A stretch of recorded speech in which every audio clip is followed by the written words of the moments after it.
so much today is being so quickly diagnosed in a clinical way where there's such hyperdiagnosis and overdiagnosis, when the Bible would call a lot of what's being diagnosed medically as sinful.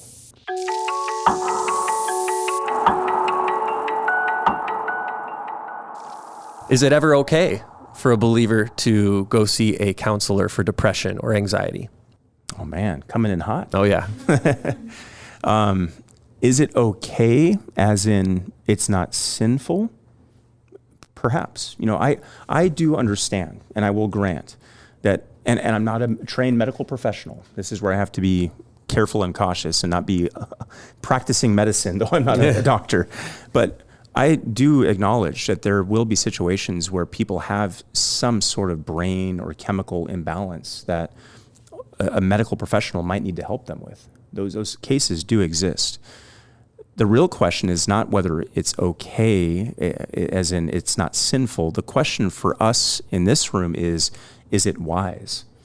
Because we do live in a time where there's such hyperdiagnosis and overdiagnosis.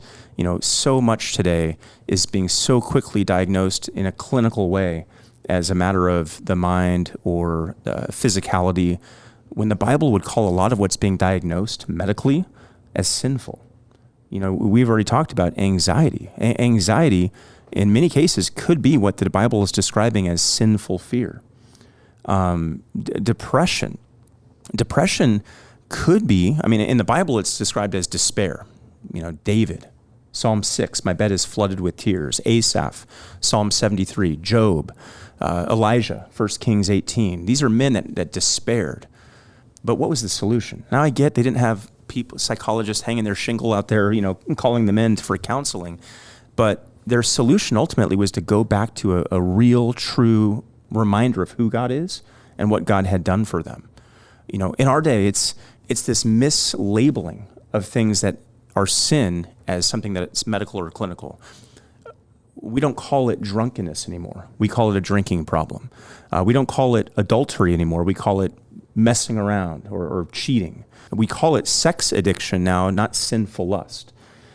Taking it down to the kids level, we call it ADHD now, when in many cases it could just be a lack of self-control, a sinful lack of self-control.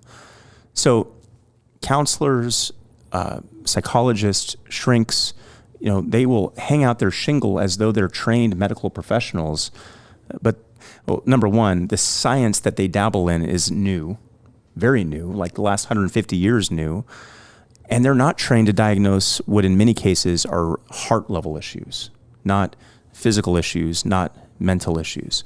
So again, are there cases where there might be some need for medical intervention based on physicality, true, I can't think of a better way to say it, but wiring of the brain and that sort of thing?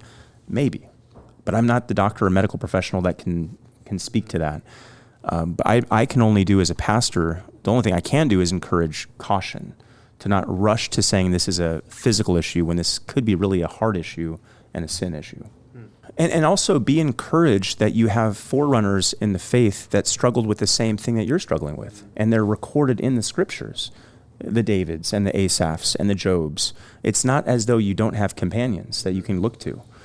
What I'm cautioning is getting into some kind of program or treatment program where, and I've just seen it happen. I have literally as a pastor seen people that I was talking to and counseling through the word who rejected the counsel, who went into the psychological kind of realm, who then ended up in the psychiatric realm. So now we're talking like medication and licensed doctors, who there's one I'm thinking of in particular who within a couple of weeks after rejecting the counsel I was giving them from the word, jumped off a balcony.